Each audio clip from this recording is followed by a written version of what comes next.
Hey guys, this is my Henry Goldenboy 22 long rifle, lever action. There's not a whole lot to say about this gun. It's a lever action. They came about 20 years ago. Brought back the Henry repeating arms name, and they've done pretty well for themselves. It is, I think, 14 shots, and that's off memory. I haven't loaded it in a while. And an octagon barrel, brass receiver on the Goldenboy. Just a gorgeous stock and finish, at least back when this one was made. I don't know the quality control on the newer ones, but I thought we'd do something a little different and actually take this one apart, show you what's on the inside. And ordinarily I wouldn't do that, but since I'm showing you guys, there'll be a record of where every part goes, and I can put it back together. We'll see what I do with the editing. I may fast forward through some of this if it's boring, but I'm going to start tearing this down.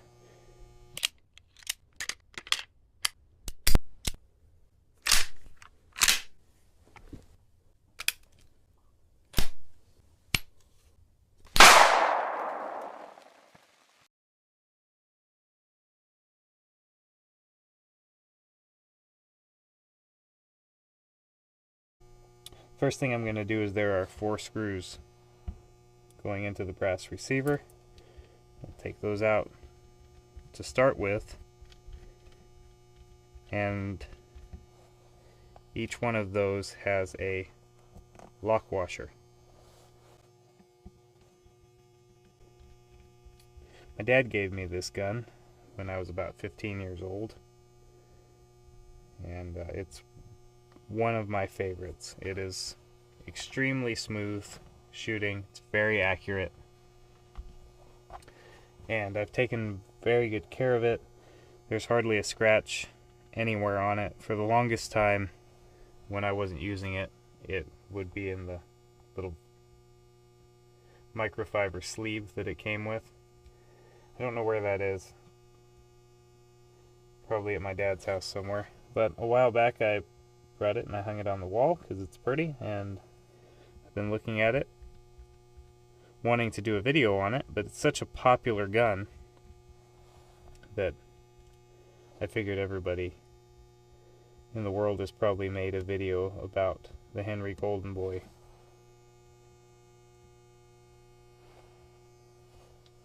But anyway, here we are.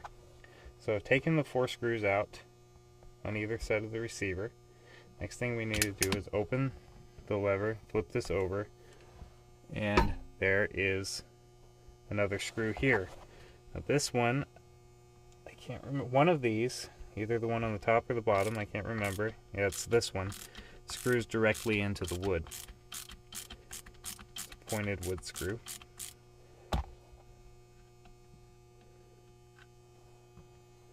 And then we can close that. Flip this over, and this is a machine screw here on the top. Just be very careful not to scratch these screws or let the screwdriver slip off and scratch the brass, because like I said, this gun is fairly sentimental to me. And now that we've got that out of the way, we can pull the buttstock off, and that just comes off like butter.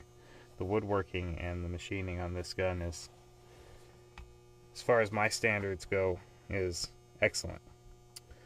Next we will take the receiver off, if I remember how. Okay, that lifts off. There we go. Lifts off and slides back. Somewhere, something like that. There we go. And then we have the bolt. There we go. Slides out the back of the brass receiver. And the firing pin here is just this bar. And the hammer strikes this, pushes that forward, and this comes forward and hits the rim of the rimfire cartridge, because the rimfire cartridge doesn't have a primer in the center. It strikes, just like it sounds, on the rim of the cartridge way out here. That's also why you don't want to dry fire a rimfire gun, because instead of the firing pin striking at nothing right in the center where the bore is, it's striking on the edge of the cartridge. So it could potentially, firing pin, if you dry fire it, could hit the steel of the chamber and break your firing pin. Now that we've got that taken off, next thing we're going to do is take the forend off.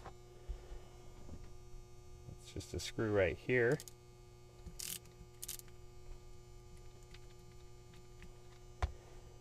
Take the screw out. That's just a long machine screw there, goes all the way through. There's only one, and that just slides forward, which is to me one of the most nerve-wracking parts of the teardown, because I'm paranoid about scratching this gun, and sliding that metal ring down the barrel just bothers me. Next, this forend will just lift off of there. We'll set that aside. Next, we're going to take this tube out, this loading tube, and when you're loading the gun, you would pull this out until that orange plunger is just past that opening, and you would hold this upright. Hold this with one hand here so that doesn't drop back in, and load your 14 rounds, I believe, 22 long rifle. Don't quote me on that number. I'll put it on the screen if you guys want. Let's set this stuff aside so it doesn't get scratched. And I have never gone any further with this teardown. Let me look at this for a second, and I may do a jump cut to the future when I have figured out where I'm going to go next. Okay, I think the next thing I'm going to do is I'm going to pull these two screws out and see what happens. I've never torn down a lever action before, so some of you guys may be watching this cringing. Maybe I'm doing that wrong, and if so, we'll find out in a moment.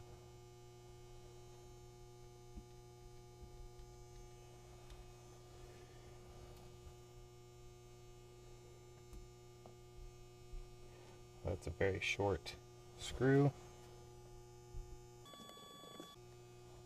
Those are identical. What is next?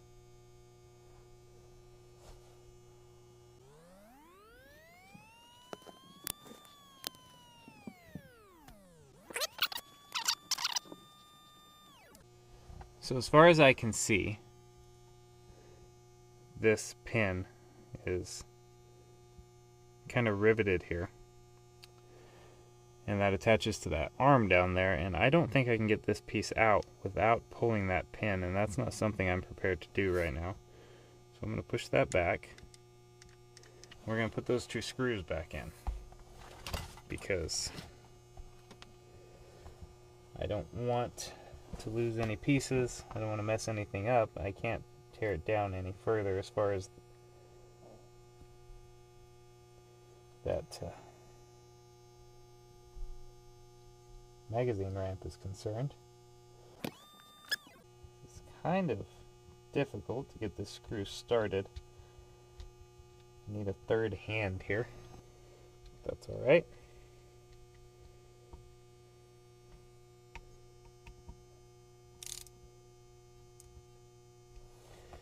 If this were a big channel, this is where I would say something like brought to you by Sonoran Desert Institute or something like that. But we are a small channel, and so your subscriptions would be very much appreciated. I think that's as far as we're going to tear this down. We'll take a look at some of the wear on this gun. So right here there's a bit of wear right there on that little feed ramp. There's some metal shavings here. Maybe it was not quite all the way in battery, not quite sealed, and we spit a little bit of lead, which I've never noticed shooting it, but it certainly appears that that could be the case. There's a company that builds vintage scopes, reproduction, period correct scopes, and they build a kit specifically for the Henry Goldenboy, so you don't have to drill any holes in your gun. You just drive this kind of dovetail, it just gets driven out sideways right here, and the mount for the scope kind of wedges it. It goes in there, and then some set screws wedge it in place, so you don't have to modify your gun at all. But one of those scopes costs as much as the gun, so maybe one of these days, if we get enough subscribers and we ever get monetized, that'll be a video we'll do going down the road if you guys want to see it. But now that we've taken this thing apart, we've looked at everything we can look at, let's get it put back together, huh? The first thing, I think, was this receiver and that bolt. I think the bolt has to go back in here. I think that's how we took it out.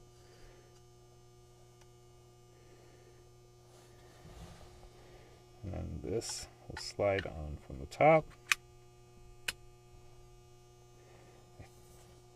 It's not wanting to go any further, so I'm gonna see if the hammer probably needs to be forward. So I'm gonna put the hammer forward.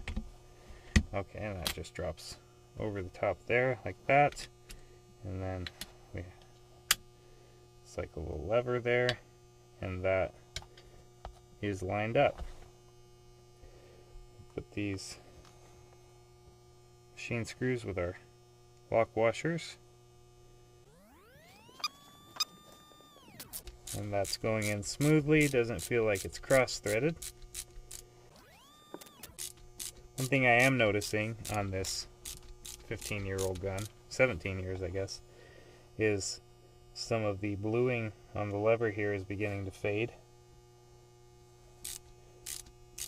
Cycling in and out over the years. I'm going to put my bigger screwdriver bit in here.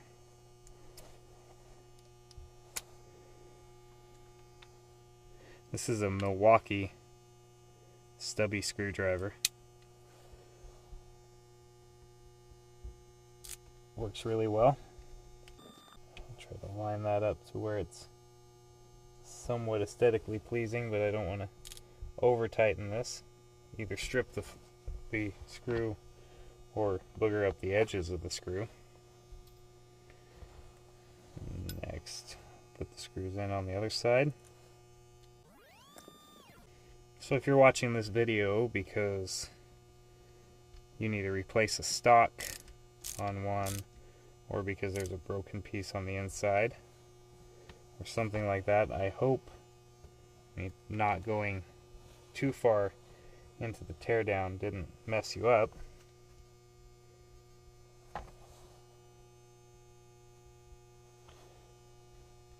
We've shown how to do some easy things, but if anything is broken on the inside, taking that action apart looks like it might be a problem. I don't know that for sure, but it looks like some of those pins are riveted in place. What was next? The forend, I think. The hole goes forward. Forend goes on here and slides into the receiver. This piece here you can see is octagon, part of it, so that'll show you how to put it back on. Just slides over the top, carefully so as not to scratch the barrel. And it gets down here and you got to squeeze this tight to get this ring over it, and it just slides on like butter.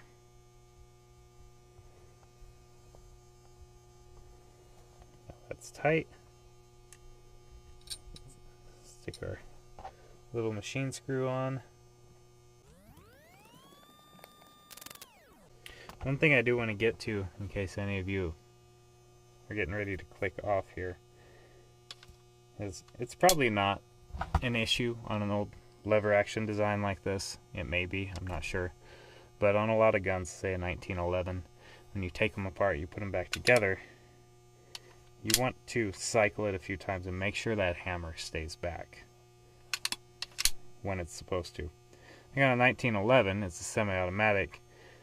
There's something that can go wrong inside the gun, and the piece that holds the hammer back can malfunction, and then basically every time the action comes back, and this is the hammer's supposed to stay back, it can fall forward again and turning it into a uncontrolled full auto. Now obviously that's not going to happen with this because it's a lever action, not a semi-automatic, but just something to keep in mind whenever you're putting a gun back together is to run it through its paces before loading it and make sure you don't see anything that stands out as being wrong, just for safety reasons. We're going to put the stock back on, and that'll slide on from the back.